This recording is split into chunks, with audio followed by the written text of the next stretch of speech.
What are you teaching? I got my book today. Mastery book. Cool. You're now live. Jump in that. All right. So I think we're live on the 3 different platforms. Okay. Yeah, I think so. Got a few viewers in each and everything, I believe. Hello, everyone who may be joining us right now. What's up? You can't see anything you just yet, but don't worry. Hello, is there any streams? Let me join through Twitter. Oh, this is pretty cool. It allows me to have a chat window on. I should have done this before. Should be alright though.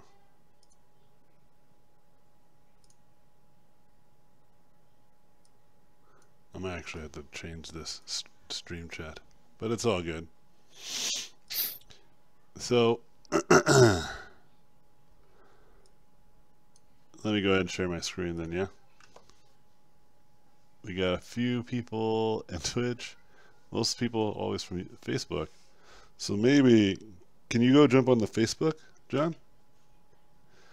Yeah.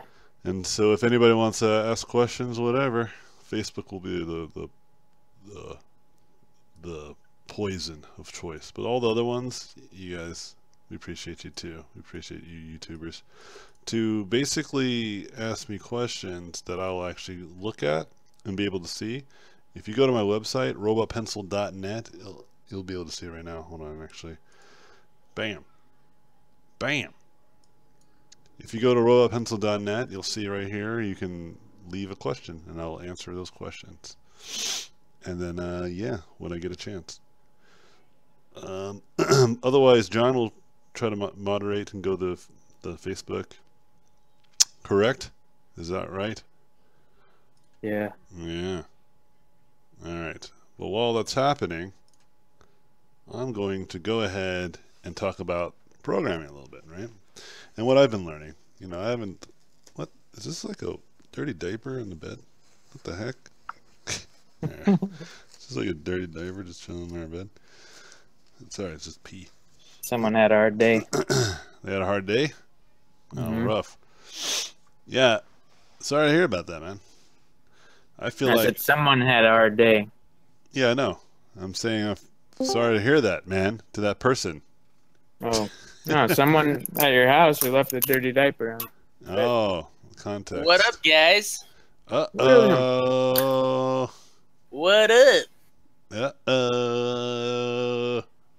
How's it going, Sir Will? Doing good, man. So, wait, Will, are you going to come out tonight, too? Yeah, I'm actually picking John up. Oh, yeah, he told me. Yeah. He says he's going to take an Uber. I said, what? Anyway. Welcome, Will. I appreciate you. Maybe you can jump on YouTube, then. Maybe you can find the YouTube and help moderate there if you don't mind. That'd be great. Sure. Yeah, how you been? Before I get started, before I jump into all this, how you guys been? How you been, Will? Because doing good. You're more important. You know, busy working. I'm actually trying to finish up my new reel by this week or next week, hopefully. Sick, man. Yeah. Yeah, get it done. What Yep. about you, John? I'm good. Nobody cares. Boo. Damn. Boo. You suck, John. Boo. Oh, dang. I know, man. We gotta play Smash Brothers soon. I'm down. I missed the old days where we just sat down and just John talked There's so much trash. there's esports. There's esports arena, right? No, not that serious. I just want to just play against, my good friends, John and Will, and just have a match or two and All right. just enjoy each other's company. And just us kill John the whole time. Yeah, those games that we played has made me, I realized, remarkably good at that game. Because anytime I play against mostly anyone else, Yeah. they have no chance. Yep. It's kind of surprising. They're so bad. They're so bad. Yeah, I'm not even that good. That's what I'm saying. like in context of what we just played with each other. And I'm not as bad as you think. I almost beat you. Remember, I was starting to catch up because I Yep. have something that you don't have, John. Persistence. You're just cocky. You just had leverage. You were already skilled. Oh man. You were already skilled at the game before. See, so It's alright. I just needed to catch up, and one day I will. One day.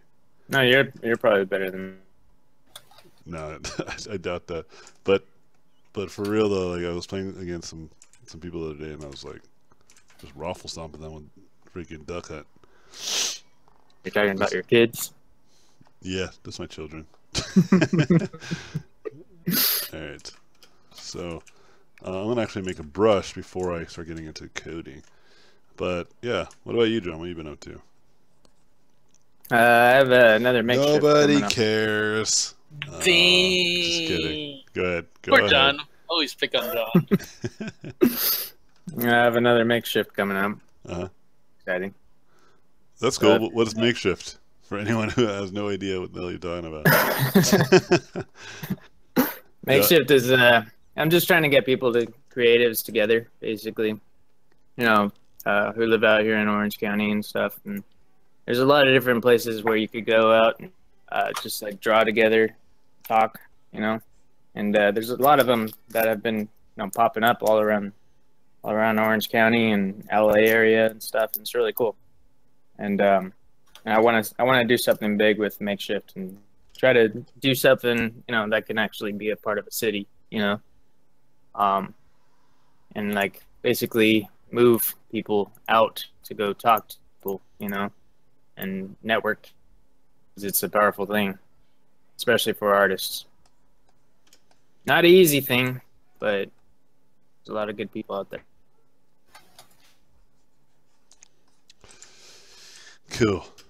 Cool story, bro. Yeah. How have you been, man? Me? Yeah. I'm good. I think. How's the baby? Well, the baby's good. Just cries a lot, but not as much as normal babies. And we think we figured out why. Like we have a really good dial on figuring out why and what he'll freak out on, and it's mostly just like what he eats, because he just eats breast milk. But whenever Bea will eat high amounts of fatty foods, right? Like sometimes we'll go eat out or something. And we'll go to Veggie Grill or something like that, and just get or the other day we went to this Thai restaurant that's freaking bomb, and she got fried bananas, for instance, right? Then all of a sudden that whole night, the baby was freaking the heck out, and it was weird because we were just so used to him not freaking out often. And then it was all night. We would feed him, he'd still cry. We would change him, he'll still cry. We would hold him, he'll still cry. And that's real frustrating. But when Bea just eats whole foods and super grains and stuff like that, baby's just chill all day. He just looks at us. He's like, "What?" And so we think there's something about that. And specifically, the worst baby that we had was Delilah, and that's when Bea was eating tons of bad stuff at the time, including myself. We were both eating pretty bad. And so I'm starting to think back, because Julian, that's when me and Bea were eating a lot healthier, or trying to. And so I remember him not being so crazy. So it's kind of interesting, because he's only 2.5 months old, and he's already still super chill. He sleeps 3, sometimes 4 hours throughout the night. That's unheard of. He sleeps fine. Sleeps, and when he's awake, he's fully awake and just stays awake. He just observes. That makes sense. So it's really cool. So I'm really curious to see if he develops a little bit faster, just based off his observations alone. But other than that, yeah, the baby's doing good. Fam's doing good. Yeah, everything's Good, man. Everything's good. Good stuff, man. Yee. Yeah, what you drawing there? I'm making some brushes that I'm gonna work on. I'm gonna paint with later. That's what I just said earlier. Duh. I haven't been able to watch it. Oh, sorry. Now. I assumed. Yeah, a lot of people are saying "What's up" on YouTube and saying what's up? "Love these videos" and "Welcome back." Yeah, it took a little bit of a break because I was just you got a baby and it was becoming difficult, and then I'd just been doing a lot of freelance actually too to compensate for costs of babies. Yep. Yeah. Scary, man. Scary. I'm scared. No, you'll be fine. One baby's fine. It's like when you have 6 other people. Just brief, John. Brief. And you have a older one too. She'll help out a lot. Yeah, no. She can babysit. Yeah, like for real, she probably can. She can help out. Yeah. And so like I remember with Julian, even though Delilah was only like 3 or 4 when he was still like a little baby, she was helpful. Mm-hmm. But you know, we had the teenagers, so they're helpful. But at the same time, it costs a lot of money. We had some procedures to pay for. Cost money. Yep. You should just do all your Steam sales, AJ. Just Steam sales forever. Dude, did Will tell you about the Steam sales? It's crazy. So like, so I think it was the summer sale, right? Yeah. So the summer sale. So I have tutorials on on Steam, and I guess it was the summer sale, and because the summer sale went through, like I had no idea, and then all of a sudden I got just like a large amount of money out of nowhere, and I was like, what? And I was like, someone, did that Nigerian prince finally pull through? Did he find you? He finally found me. He found me and he sent me the money. And but it wasn't like it didn't make me a millionaire or anything crazy. I'm just saying it was just a large sum that I wasn't used to getting just out of nowhere. And then yeah, Will helped me manage that in the past. Cool. And so I was like asking what was going on, and then he was like, "Oh yeah, there was a summer sale. That's probably what happened there." That's good, man. And so, yeah, so that's super helpful, like crazy helpful. But I still have to kind of maintain. All right, I think this is good. I'm spending too much time on making this brush. Yeah, I need to round out these corners, and then turn this into a brush. Okay, so then we got this brush, put that on there, put pen pressure, do this, do the dual brush, look for this. And anyone's allowed to join the stream, right? You want anybody to be able to come in? They just got to mute their mics. I got a couple of questions on. Because sometimes people, yeah, sure. Just a second, Will. Because sometimes people will join in and they'll just be like in a train. And yeah, it's like, it's like the movie Speed. They're like fighting people in the background. Hold on, I'm watching this stream, yeah.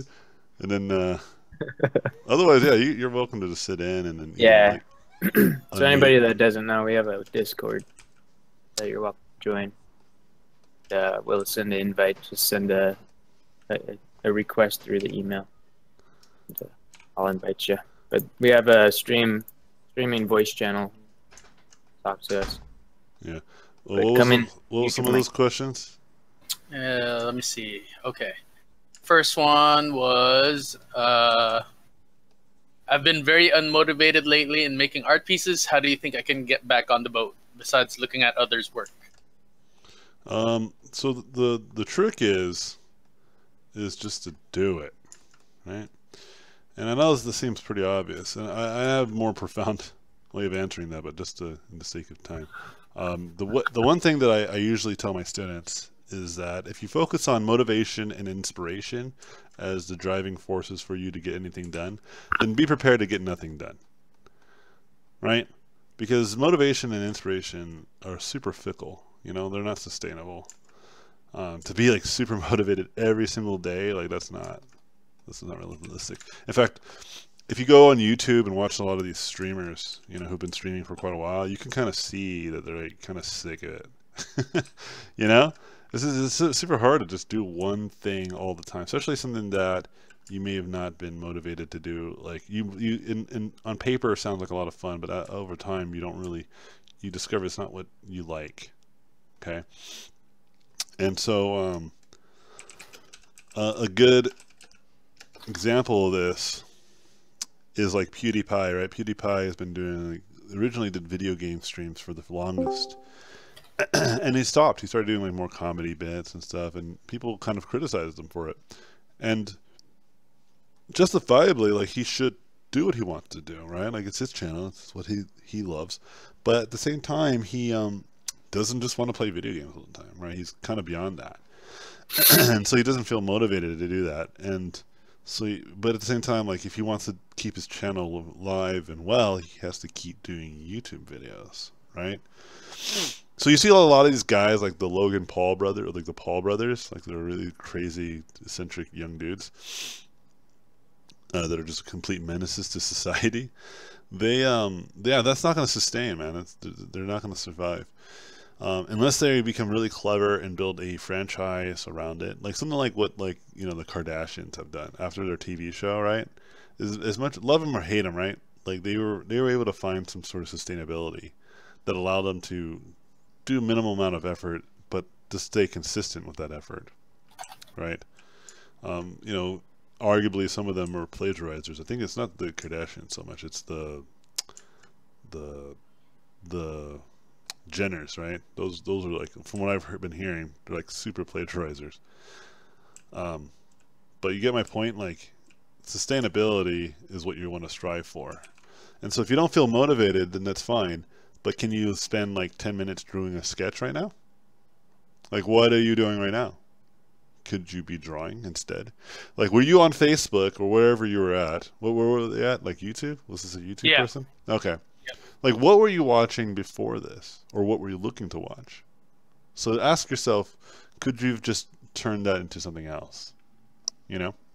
And if the answer is yes, then yeah, you should do it. I mean, right now you can chill, you know, pay attention, but you can also do some work. Like, pick up a sketchbook, do some drawings.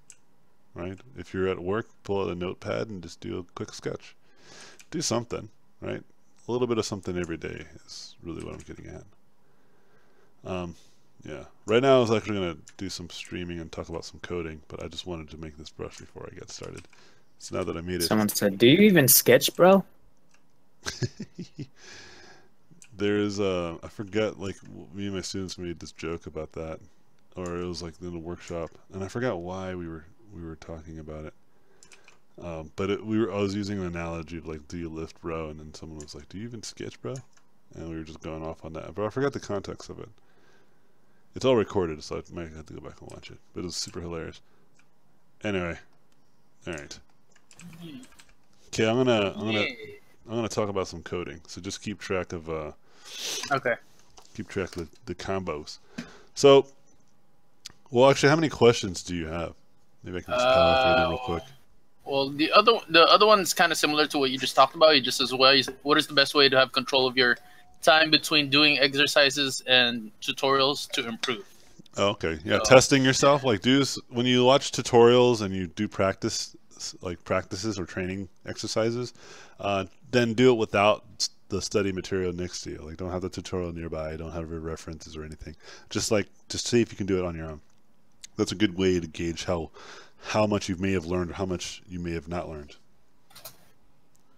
Okay, and then how to get a job as an intern? I actually don't know, other than what the standard, like, if I had to guess, you just got to have good work and be at a school, right? Yep. And then hope that you get a... Yeah, I have never done it myself. I've only known a few people who were interns, right? And that's pretty much all I saw, you know? So I'm not going to make an assertion there. I'm not going to make any guess. You don't want to just, go to school just to become an intern too. All right. Anyways. Hey, guys. Hey, what's up? What's up? That Boris? Fine, and you? Me, I'm doing good. Wait, was there any other questions that you saw? This one's more like a request. Like, the environment portfolio that you were requesting with Jens? Uh-huh. Someone's asking if we can share the portfolio of the person who gets chosen for it? Maybe. Maybe. I don't know. I'll have to talk to Jen. Yeah. He said there was a few people that he really liked, but he said the majority of them were not. So if that gives you any kind of sense of what's going on there. And it doesn't mean that they are bad or good. And I think it actually might be a bad idea to do that because it might be misdirection. You understand? Yeah. Because we didn't tell you what type of job it was or anything, right? So if it was like a super stylized medieval game and then this person just happens to have all that and you don't, that doesn't actually genuinely mean that you can't get work with your portfolio, right? Usually a good general rule is just like compare your work to the kinds of jobs you want. And if your work isn't that good compared to those jobs, then you have to keep working at it. That's a really good rule to live by. I always suggest this to my students, especially who are confused. There's nothing to be confused about. Our jobs are literally transparent. Like you can see what it is that you need to do for your work. For instance, like if you want to, let's say, do illustration for Riot Games, right? Mm-hmm. Then, like if you want to do illustration for those guys, right?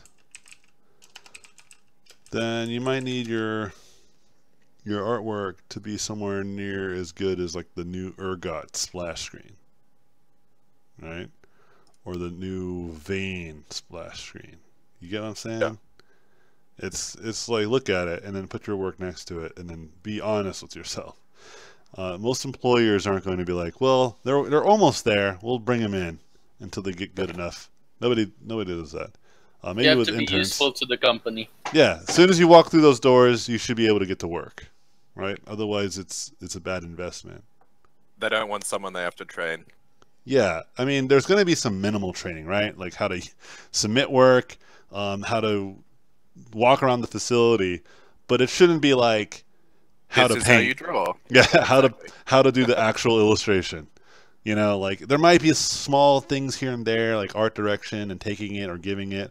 You know, like stuff that the least of your worries should be the actual painting and illustrating and doing the actual work, right? All these other things are obviously there that will allow you to kind of just, you know, be like you should be prepared, right? Is what I'm getting at, and they should feel confident that you will have a little bit of road bumps here and there, but not like so much where they actually literally have to paint over all your paintings or rework all your paintings. You know what I mean? I had a student show me some of his work that he submitted, or I'm sorry, he explained to me that he was working for this freelance, and then they made him do half the work that he did before, and he was just shocked. He wasn't sure if that was normal. And then he also looked back at the illustrations that were done prior, and he was again shocked. You know. And I explained to him, it's like, well, then most likely what might have happened was that your work just wasn't up to what they were looking for. So they just hired another artist to redo them. They might have not have changed the concepts entirely. Maybe they just adopted your concepts, but just redone the illustration. Yeah. And then they gave you work that they felt was more manageable for you. So, because if they do it again, then they're going to probably have to hire another artist again to do the work again. You know what I mean?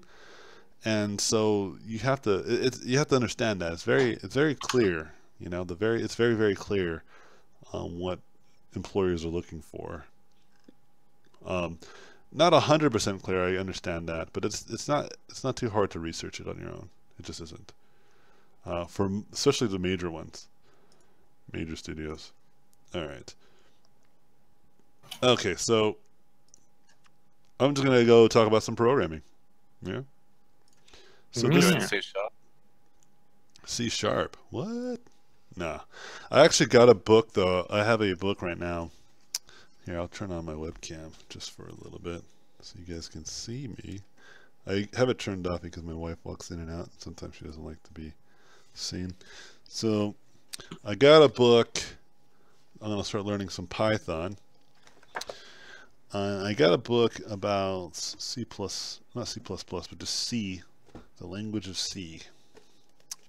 Wow. And then I got two JavaScript script books and one on Node.js and a few others right down here. And so what I'm planning on doing is to learn JavaScript just because it's so accessible and there's so much information to kind of learn some core principles of programming, right? And plus, it's like web's not going anywhere, you know. And so then on top of that, I'm trying to learn Python. I'm going to learn that in a little bit later once I still feel some sense of mastery with JavaScript, because I've seen a lot of like scientists use Python, and I'm really big into science and stuff like that, especially like specifically like robotics and astrophysics. So I thought, yeah, that'd be pretty cool to like design my own robots and program them and stuff. That sounds like a lot of fun, you know, with 3D printing tools. And I've already signed up for some classes on Khan Academy for electric engineering. So I'm gonna like really figure this stuff out, you know. Skynet. Yeah. Khan And Academy. then I decided to change my mind a little bit on this because I had an epiphany last night, and I wrote a little bit about it this afternoon or after lunch, where I said, you know, I think I can create an AI that can be a concept artist. And I talked to my students about this morning. I scared the crap out of them. They're just like, don't do it. You're gonna take over all our jobs. And I said to them, no, it's not really going to happen like that. What's going to happen is that the earlier stages of concept art may be replaced, like, you know, the early sketches and stuff. And what will end up happening is people will need to be able to refine or iterate these sketches and drawings, right?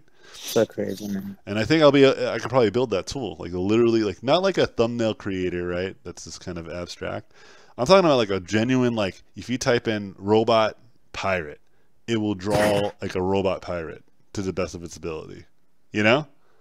Are you learning about procedural stuff, generating stuff, or what? Something along those lines. The way that you have to train AI, because I was watching some stuff about it, and the way that you have to do it is basically you have to create an AI that is self-learning, and then basically it's going to take all this information in. Okay, here, let me illustrate it through Photoshop. So basically it's going to, and I have a way of, I realized I could do this. I was like, wait, I think I could do this. I think I can create this. And so the way that I imagine it working is, so for instance, there was a AI that was developed by OpenAI, right? Which is a program that's funded by some of the most wealthiest people, including Elon Musk, which is just like this open realm of like development on AI. And they developed an AI recently that beat a pro player at Dota. Okay? I saw that. And the reason why that's important to understand is because all that AI did, because even the most, you know, clever AI that the developers can make on their own, like the actual game developers, it's always can be easily beat by a novice player, like someone who's just average. Like if you ever played against bots, you know what I'm talking about, right? Because you can only do so much. And because the reason why is because bots are programmed to follow a schedule.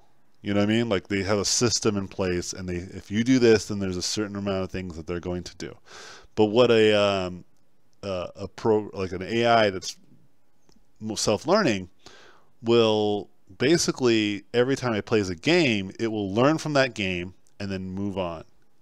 You know? So what they didn't even have this AI play against any players. What they did is that they had the AI versus the AI. And then the first game was just like real crappy. And it just takes account of all the so the variables is to destroy the nexus at the end, right? By any means necessary. Okay? It knows that it can pick a character, it knows that it can kill certain characters, it knows that it can purchase items. It knows that these options are available, but it just doesn't know how and which way it should do it. Does that make sense? It's just completely like a newborn idea. It just has no idea what to do. It doesn't know what to start. It doesn't even know, like, so for instance, like the first, you can imagine the first 1,000 generations, the AI might have not even moved, if that makes sense, right? The character might have just stood there and just lost the game. So the AI is like, okay, standing still might not be the best strategy. right? So what if we move up a little bit? Okay, moving up is not the best strategy. Moving a little bit towards the enemies, okay, that's good, but our character keeps dying. So maybe we should press a button. Let's press Q. Let's press W. Let's press E. Let's press R. Let's press T. Let's press Y. Let's press U. Let's press I. You see what I'm saying? It'll just keep doing that until it gets to like lifetimes of game. Like it said, like it had several lifetimes of gaming itself. Does that make sense? So it went like potentially millions of iterations until it realized, oh, this is how you play Dota, and this is how you beat the pros. And it beats the pro, but it pays attention to even what the pro is doing. But here's the catch: like it could be a game where the AI has potentially played a variation that player is playing right at that moment. Isn't that crazy to think that this human player is just another iteration that this AI has already experienced? You know what I'm saying? Like, and it's like, what? This is easy. This is modeled 2,465,000 something. You know, like you got no skills. Like wait till you get into the 4 millions. Then you'll be challenging. Come back and talk to me. Yeah, absolutely. That's why. So I thought about that. Right? I was like, so all I have to do is create an AI, right? That basically watches me draw. Do you understand? And at the end, I'll say it's a pirate, and I'll just keep drawing pirates over and over. I'll just keep drawing the same pirate over and over and over, over and over and over. You know what I mean? And I'll just keep doing that until eventually the AI will take the array of pirates that I've made, and it will basically create an average. You understand? And then all I got to say is make a pirate, or type pirate, and hit enter, and then it will draw a pirate based off of what it knows. Does that make sense? Now, Google already has this. Google has like a sketch program where you can go online, you can sketch. Like, it's like kind of like Pictionary. They'll say like a gator, and then you draw a gator, and then it averages out of the hundreds of thousands of other people who tried to draw a gator too, and it'll let you know if you did it or not.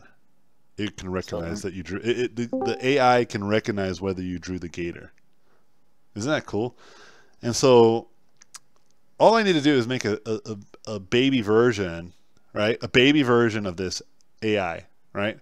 And then the next step is then get, friends and colleagues or other artists out there to draw pirates at some level, in this app so that it can pay attention and coordinate all the drawings. Do you understand? And then it gets an average of that. And like I said, Google's already on top of it. It's not like I'm going to be the first to do this. But I'm going to be the first to actually create something of value out of it. And maybe Google will reach out to me once I make this baby version and be like, hey, yeah, like, why don't we use our resources? But anyway. Resources. Yeah. So anywho. Resources. Tutorials, teaching how to do stuff. There you go. Do stuff and things. How much time you spending on a computer nowadays, AJ? Me? Probably like 5 to 6 hours. A day? Yeah, I think so. Yeah, maybe close to 7 if I really push it. Yeah. So this app is a web game engine, meaning that you have game engines like Unreal and Unity, but you have to download and install them to your PC. Play Canvas is just a browser game engine, meaning all you need to do is like log in, very much like you would log into Facebook or Twitter or YouTube or Twitch, right? You just log in, and then you can start making a game. As long as you understand some basic stuff, you can start doing stuff. You can make things. It's just really cool. It's all online. There are some caveats to that. For instance, Unreal and Unity, because they are more native, they have more computing power within game engine. Yeah. But if you're smart and you're a clever, developer, especially if you're just like a one person show, then it's perfect. It's all you need, especially if you're just trying to learn how to make stuff. All right.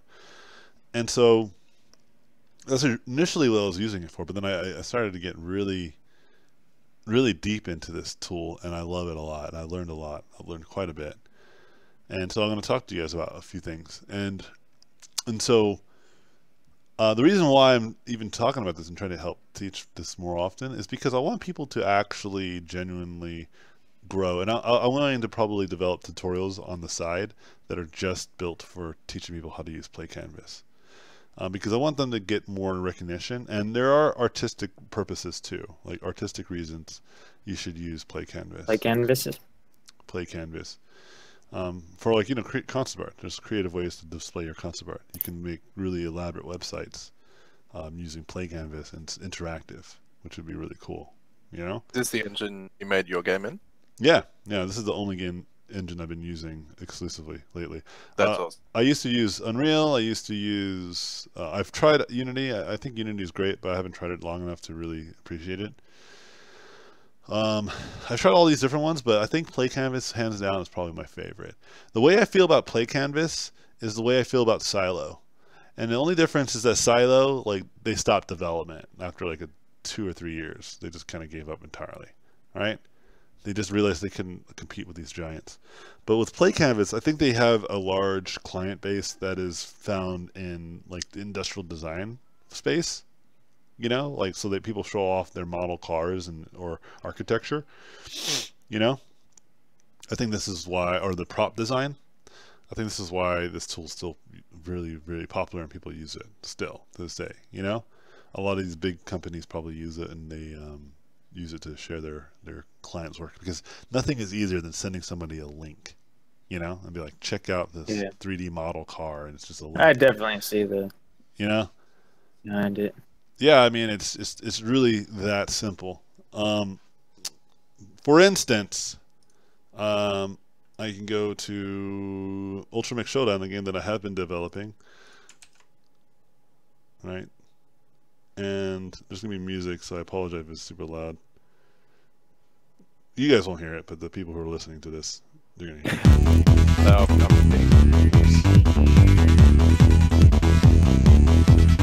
Yeah, so see, flying around, right?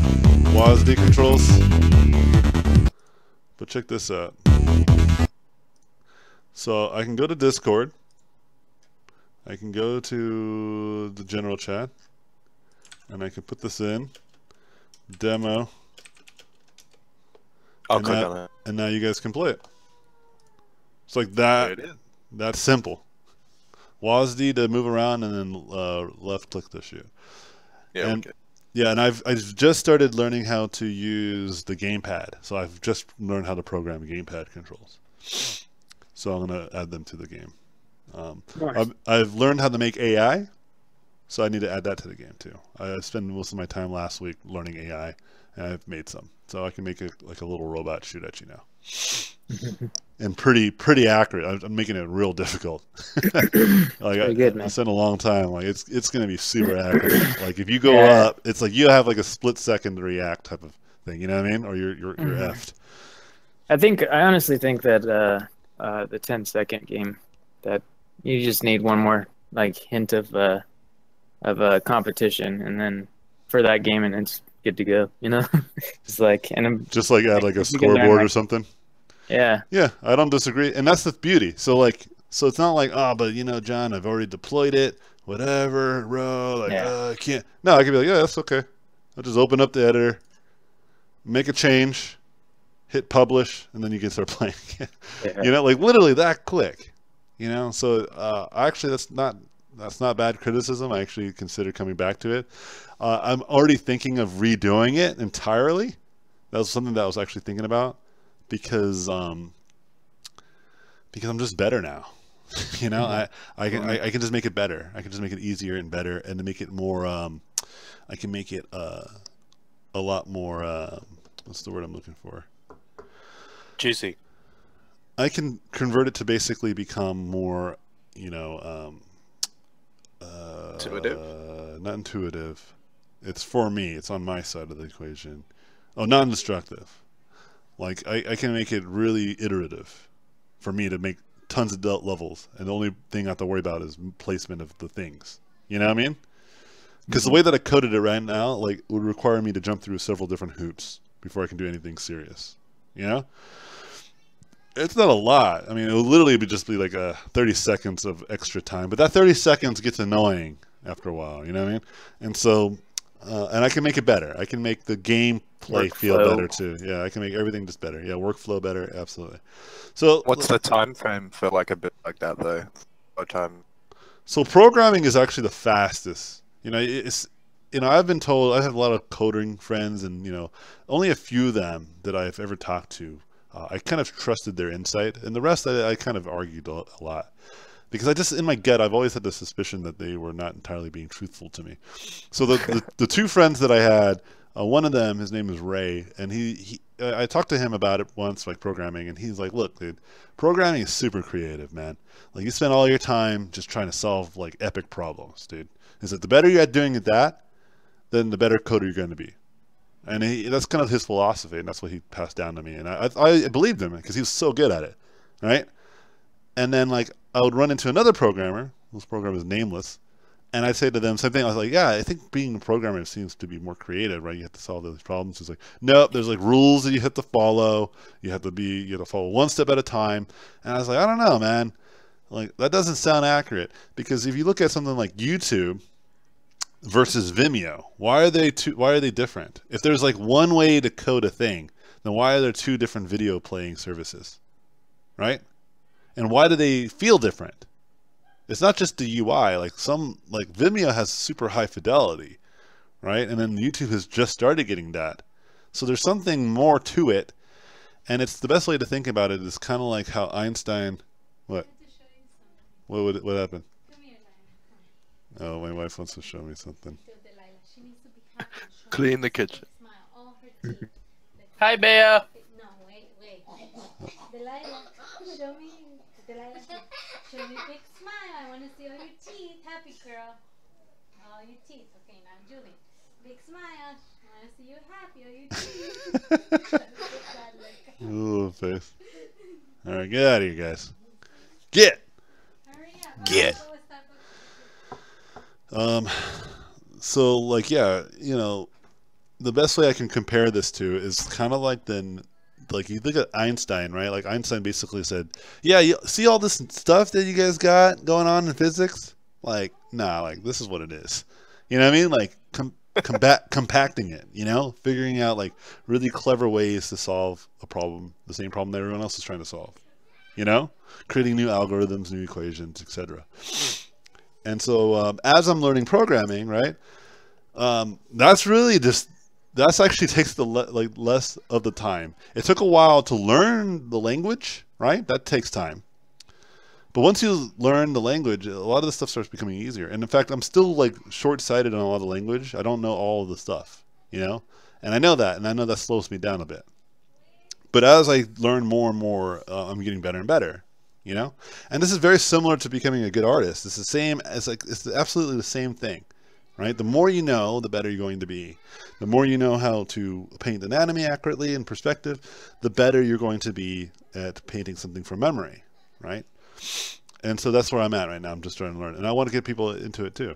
So Play Canvas is pretty simple. It's free. You can upload up to 200 megabytes of stuff in here, which, like I said, if you become really clever, that's actually quite a lot. Okay, so you don't ever have to purchase it. I got it because I wanted to go nuts, and I don't want to have to ever worry about bandwidth. How much can you put in there after purchasing? 10 gigabytes, so it's remarkably a lot more. Okay. Oh well. 10 gigabytes is still not a lot comparatively to other because if you look at like a game like what is it, the one that people love, PlayerUnknown Battlegrounds, PUBG, PUBG. Yeah, if you look at that game can easily be like up to 6 to 7 gigabytes on its own. You know what I mean? Just to give you some concept of like how much space that is. So 6 out of 10 is not a lot. That means you can only make 2 games at that caliber. But if you're making web games, you probably are not looking to make something that crazy, And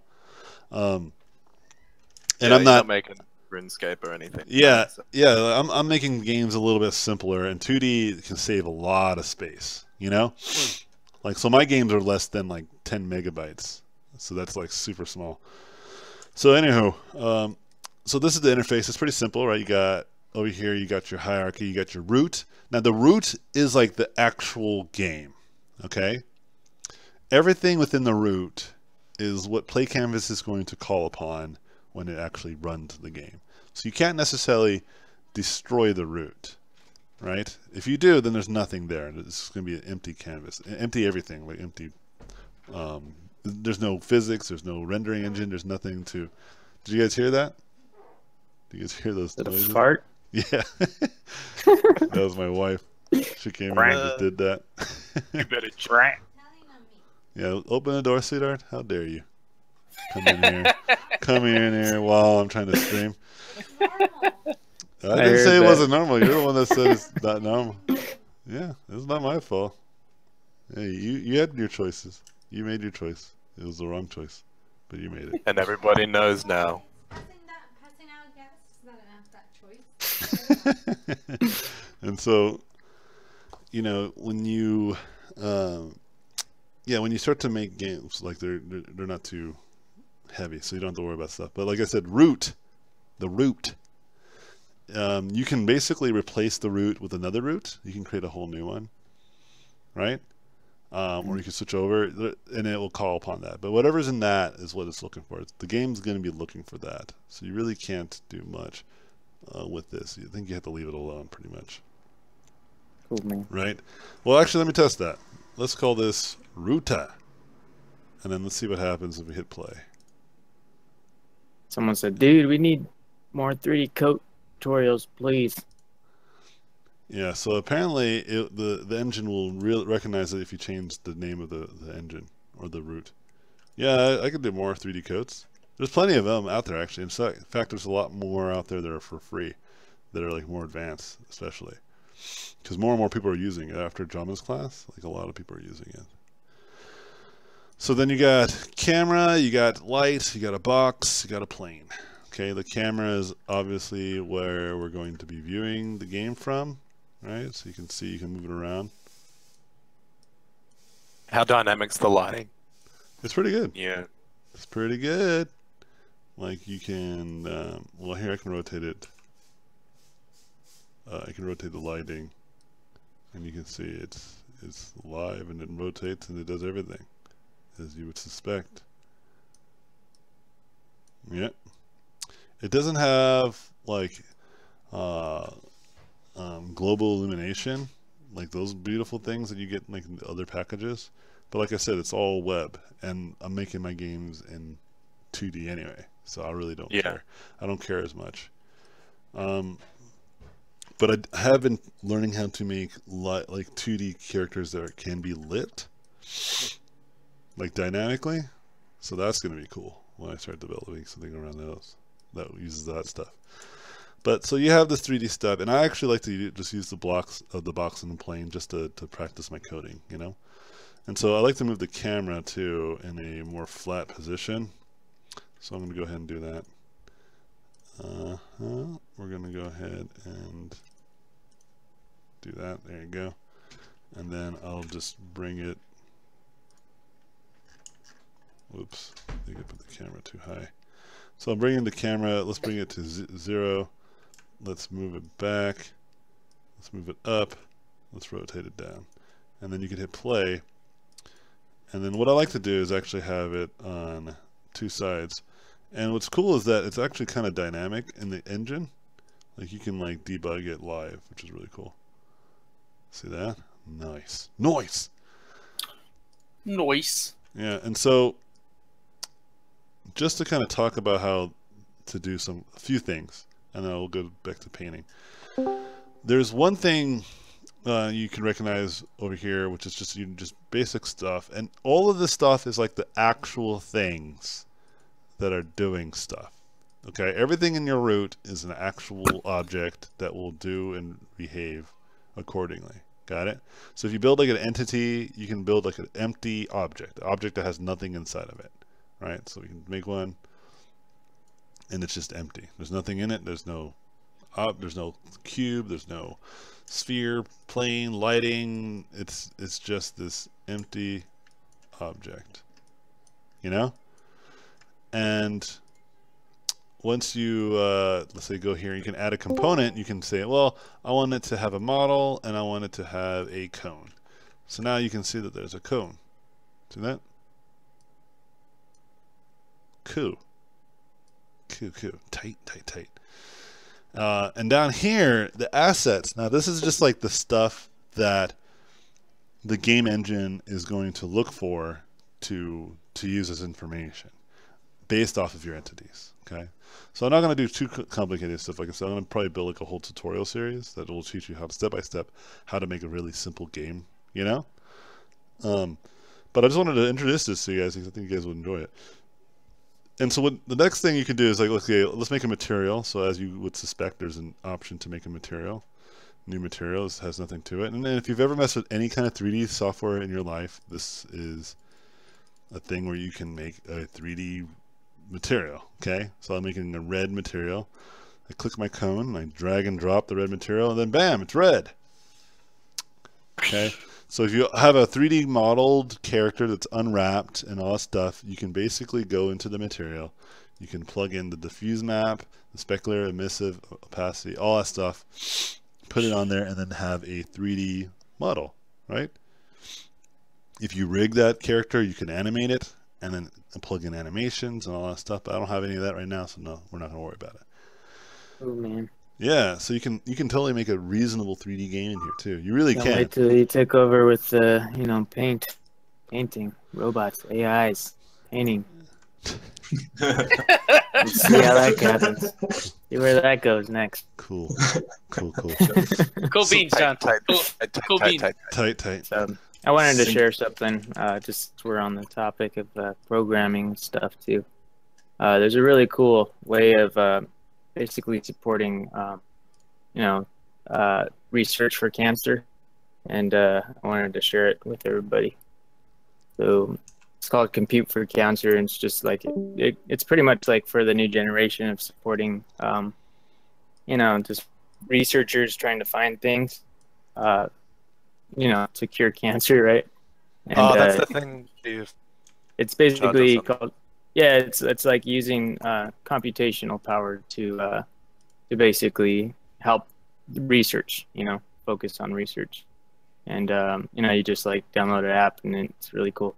It's basically just using your device, your smartphone or whatever, to help give that bandwidth to something. You know, and it doesn't take up any like processing power or anything. So Yeah, it's that's really awesome. But I'll send it through the link, and you could talk about that if you want to, Jay. Yeah, so there's this growing problem. I actually talked about it with my class this morning. Did you?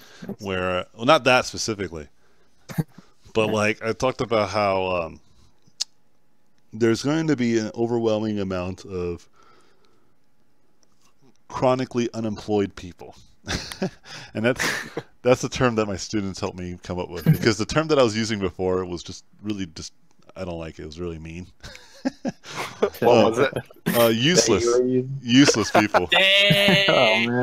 Yeah, exactly. And I was like, I don't like that. What right? was the word? I don't like it. And so they're just like, yeah, we don't like it either. And so it's like, let's come up with a better word.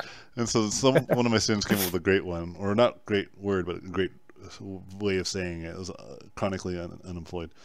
And if you guys can come up with even a better word, that'd be better. Like, be nice, because it's gonna happen, and I don't think people are aware of it as much as they should.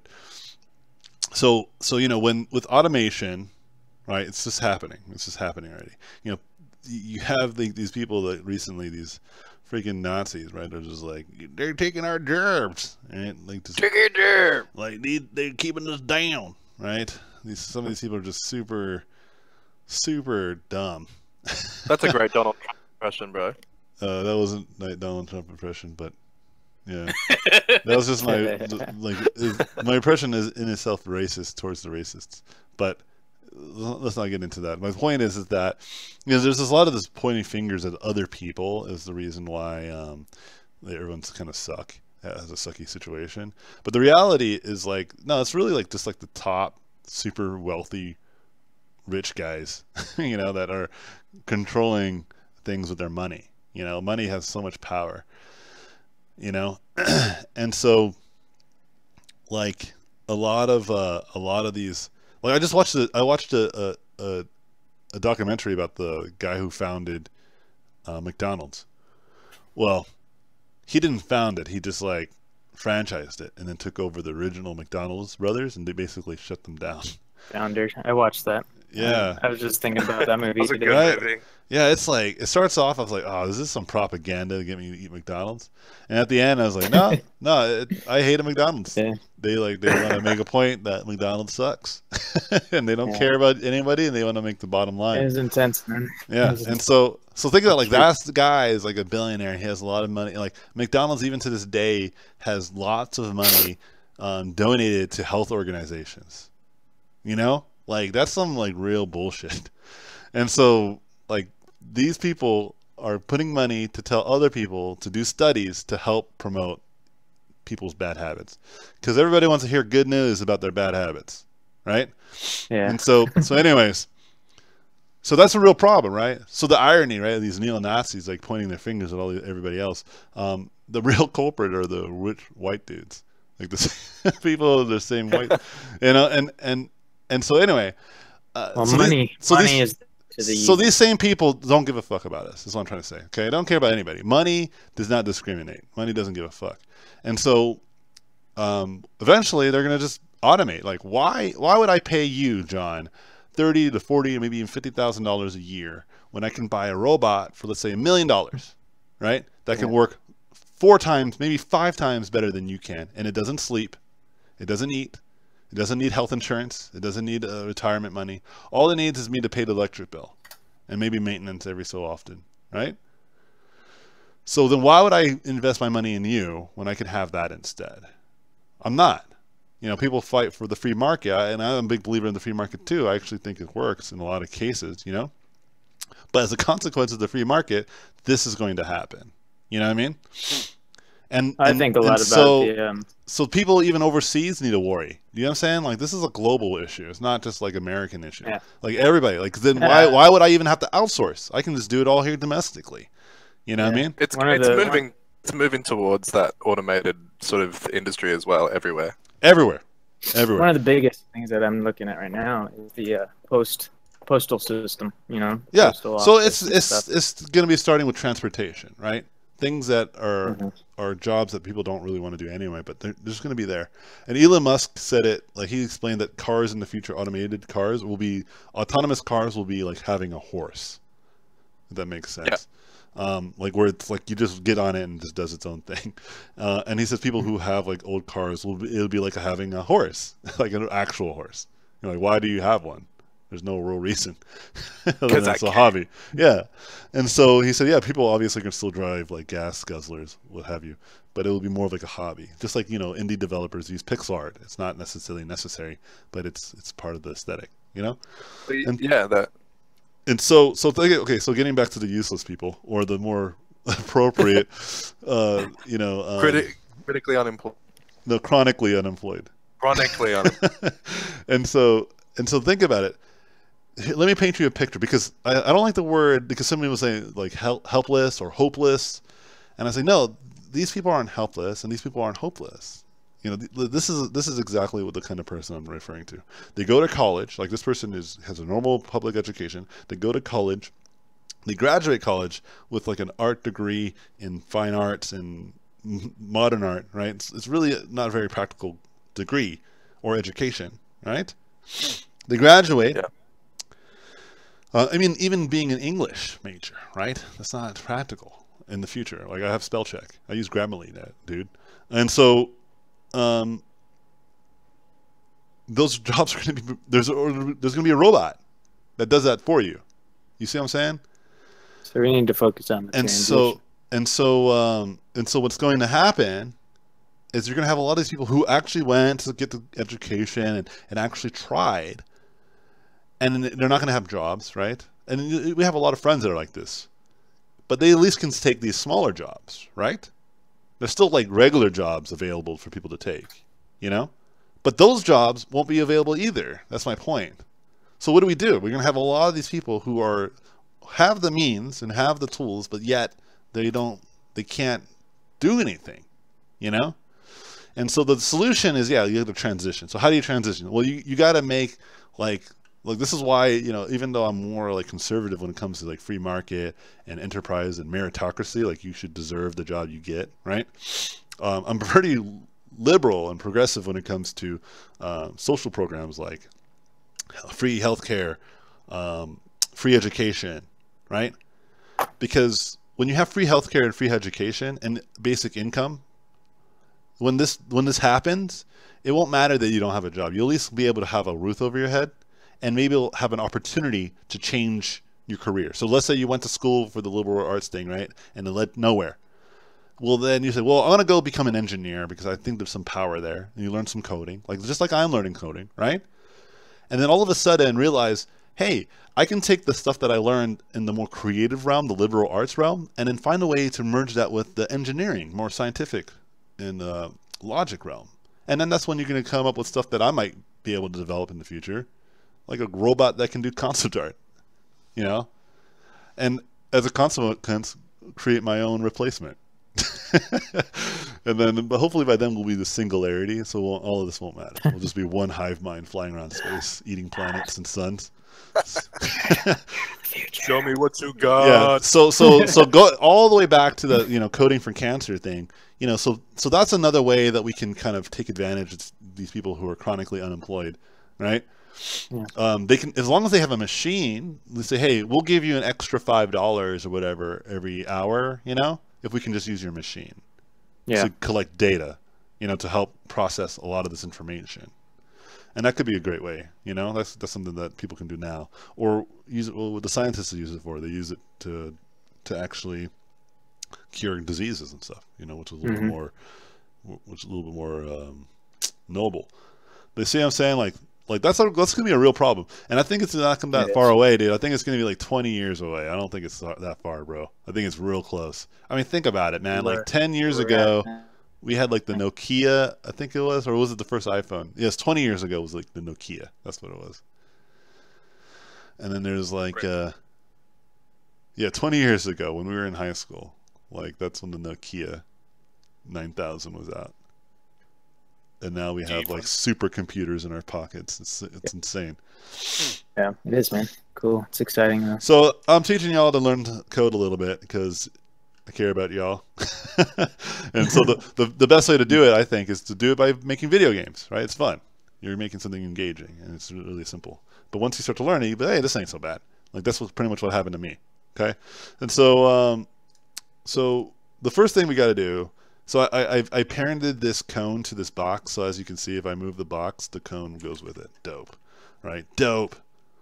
But see, this is not interactive at all. Like there's nothing going on. Okay. So let's make it so that when I press up on my keyboard, or actually when I press 1 on my keyboard, this box and cone in unison will go up. And when I press 2, this box and cone will go down. Yeah? And that's all I'm going to do right now, and then I'm going to do some painting. Super simple. In fact, that was one of the first things I was doing to try to learn how to code. I was just saying, can I make a thing do a thing? You know? So we'll just call this, can I do a thing? No, I'm just kidding. I remember my first time coding when I first made a box go from one point to another point. I felt like God, man. It was like, are you serious? Yeah. So I learned programming in its first incarnation through Blueprints and Unreal. And Blueprints is like a visual code. And I've been told before that I should learn like the bare minimum. And I'm always skeptical of that. I always think you might have the old man syndrome attitude. Like, well, back in my day, we used to plug in tubes and lights and switched on our coding. You know, I'm like, all right, there's no need to do any of that, dude. I'll just turn on my computer and just start from a little bit more advanced stage, you know? But as I learned to learn JavaScript, I was like, oh, okay, this does make more sense. Because what you end up doing is you kind of cut through a lot of the fat, if that makes sense. because what Blueprints is doing is really good entry level. And in fact, you could do almost anything. I really believe so. But I feel like there is actually a lot more control when you're more in the basic code. Okay, and it's not like JavaScript is like this hardcore ancient coding language.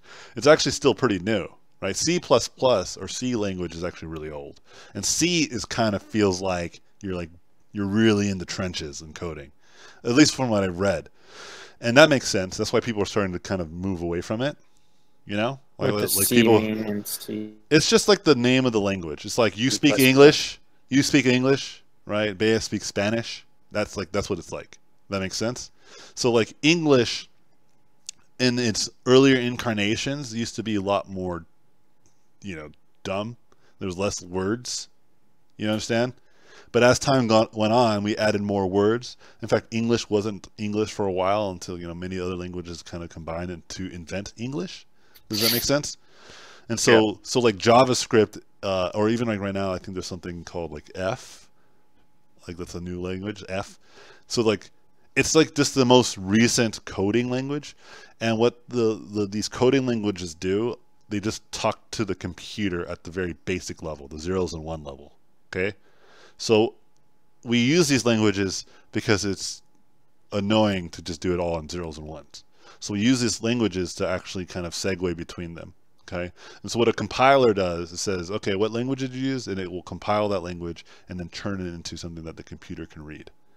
Make sense? It like translates it so the computer can read it. So basically you can create a whole new language, just rearrange how the zeros and ones reads the words that are in that language. That's it.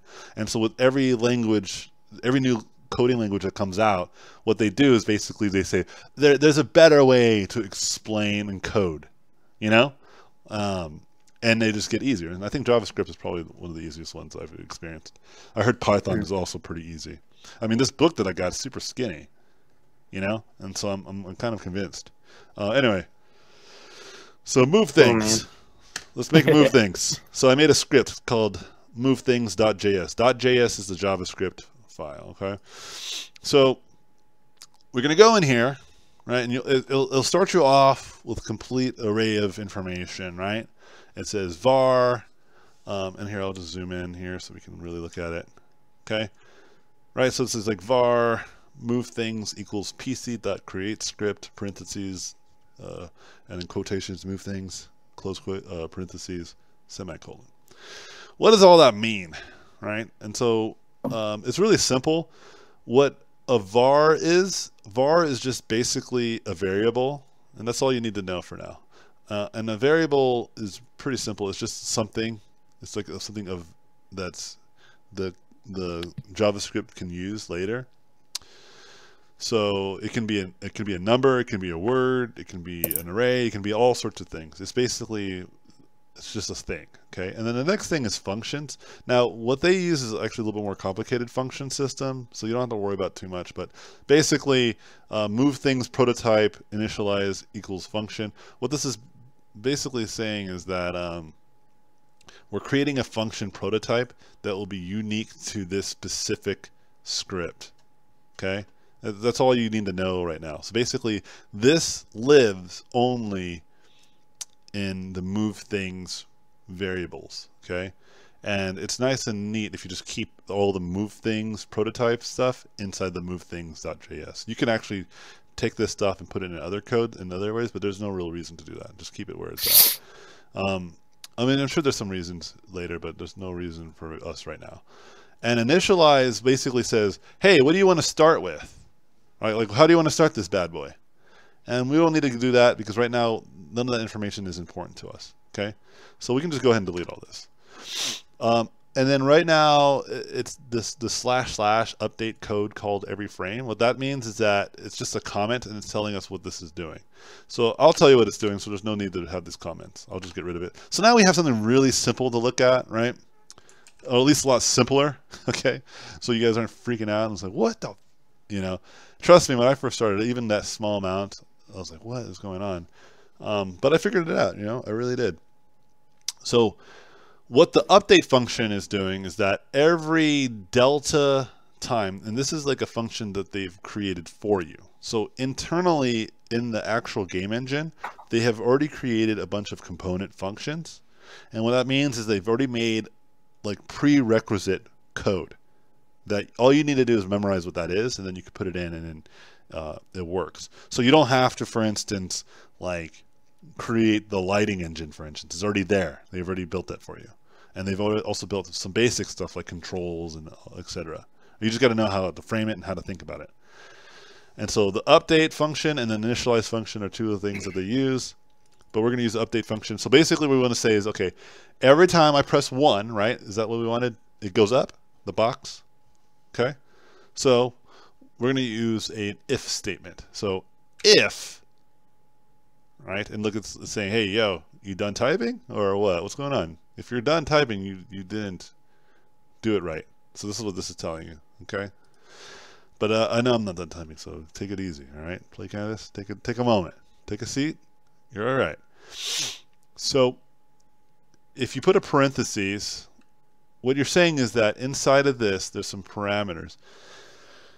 Or there's like an argument. I'm sorry, not a parameter. Argument. And you're basically saying, if whatever happens in these parentheses is happening, then we'll do the thing. Okay? So we're going to say if this dot app, meaning the application, right? This dot application keyboard, if this app's keyboard was pressed, right? And then which key that we're looking for? Key _1. If this app's keyboard was pressed and you pressed the number 1 key on your keyboard, then squiggly brackets, we want to move this box, right? So then what we're going to do is say this dot entity, and I'll explain what that means in just a second. Translate local, basically translate this locally to wherever it's at.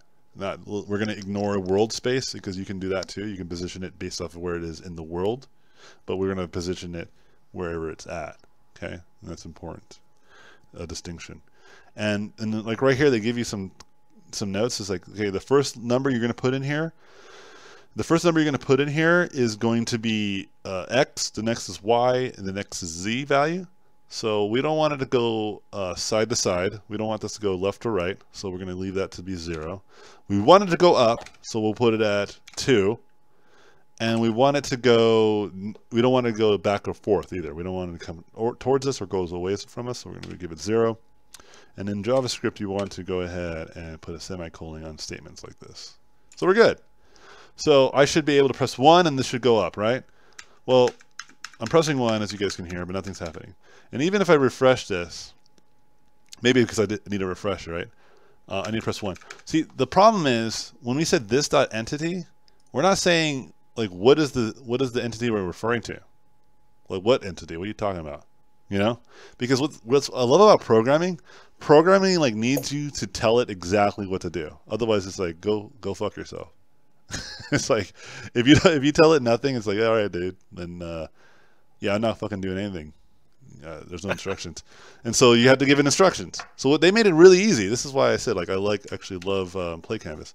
You click on the entity that you want to move. So we have the cone parented to the box, right?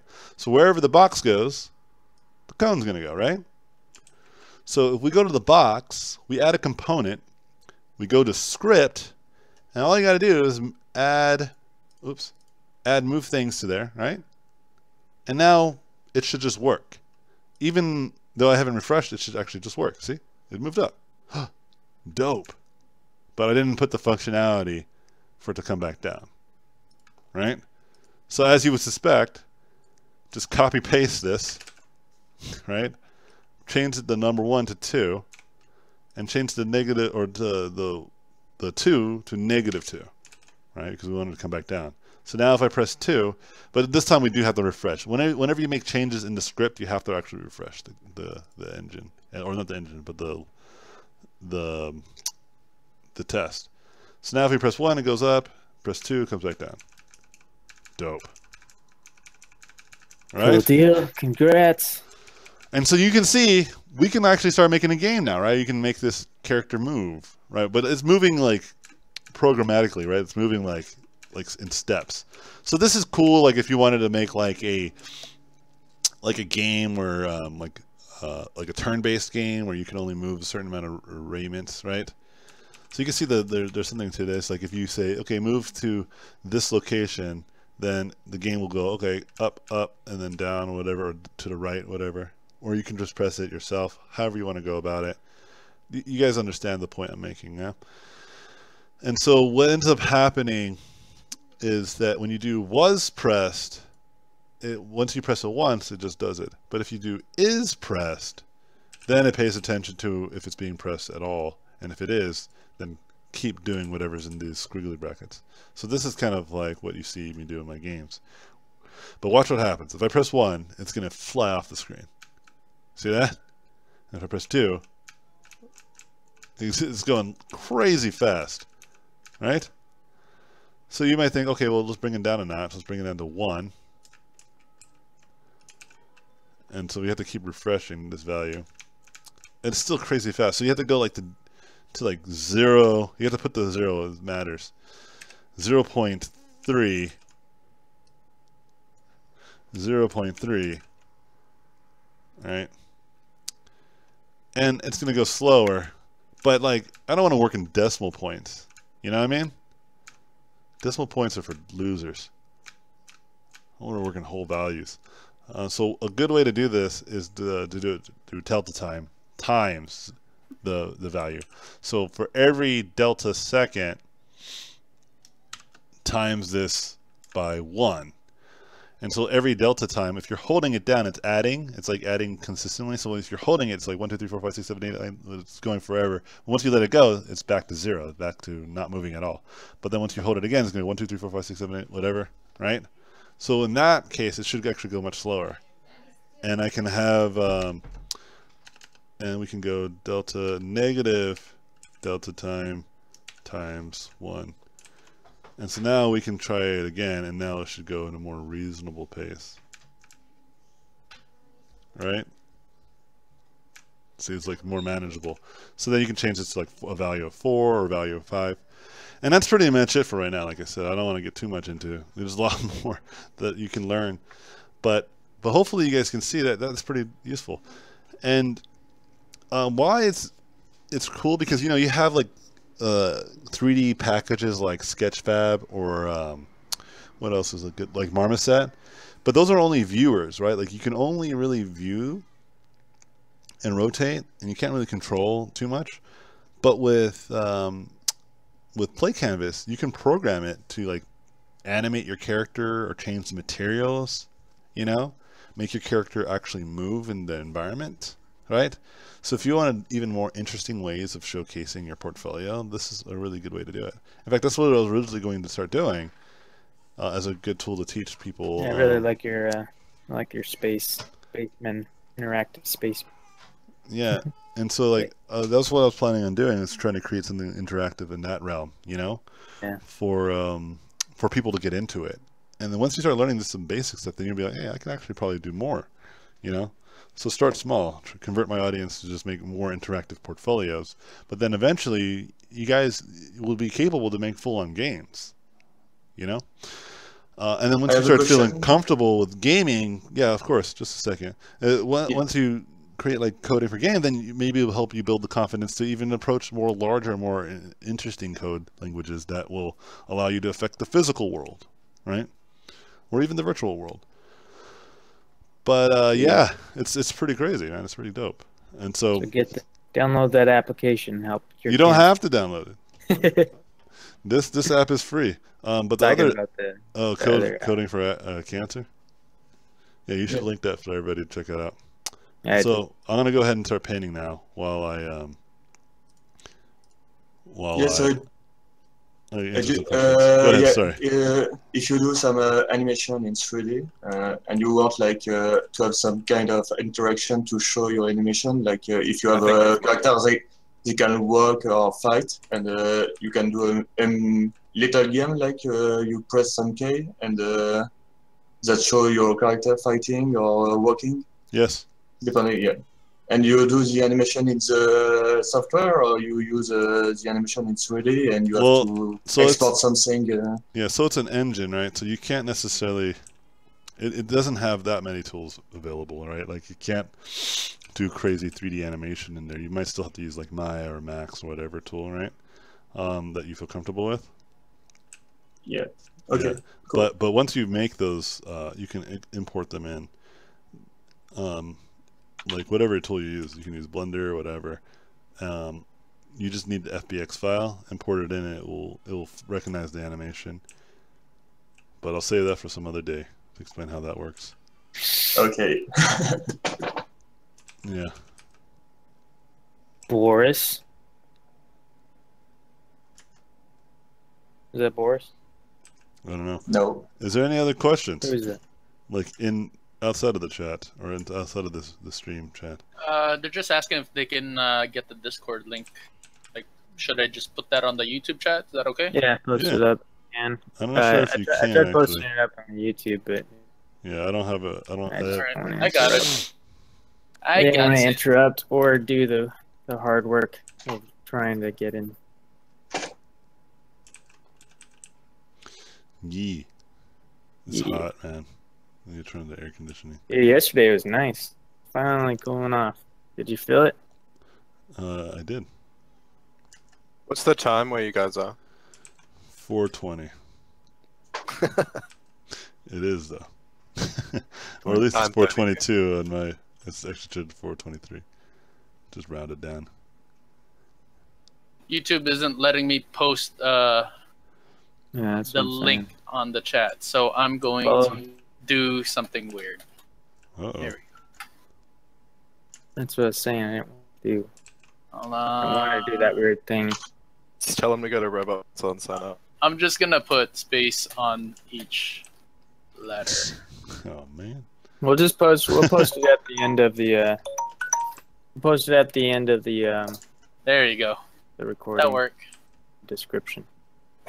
So just remove the spaces. Yep.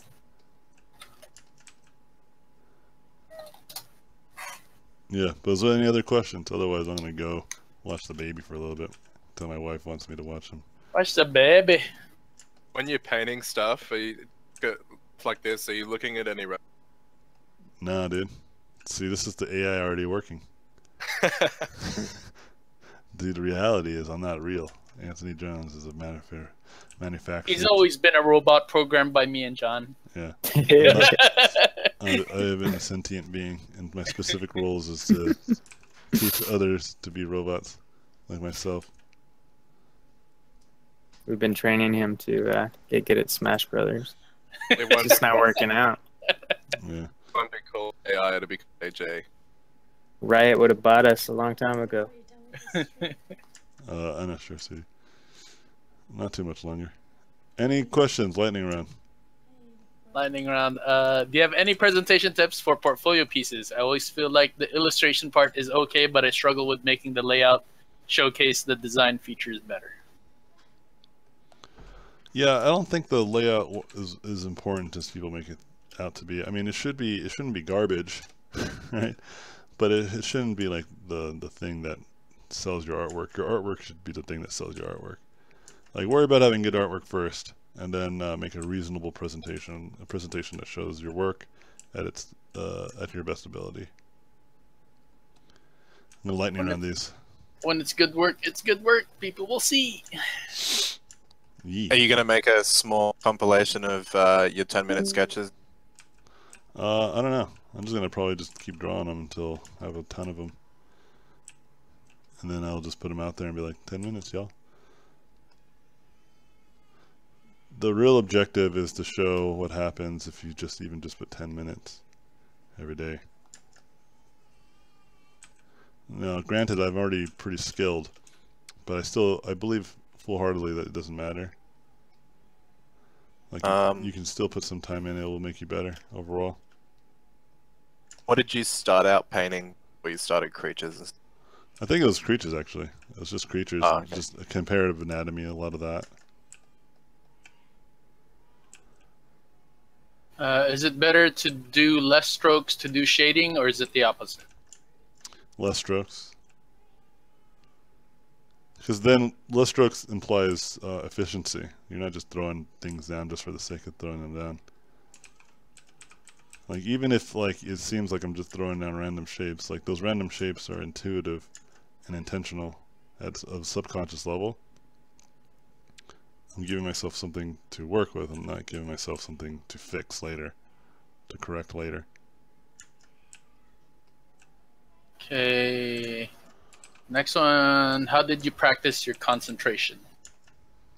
I think by just being super resilient. I didn't really like sit there and say, okay, time to practice concentration. Gotta get that concentration. I just knew that I had to get stuff done and I had to do it quite often, and then that, as a consequence, just made me a little bit more attentive. Because I used to just watch TV shows while I work because I'll get so bored of painting.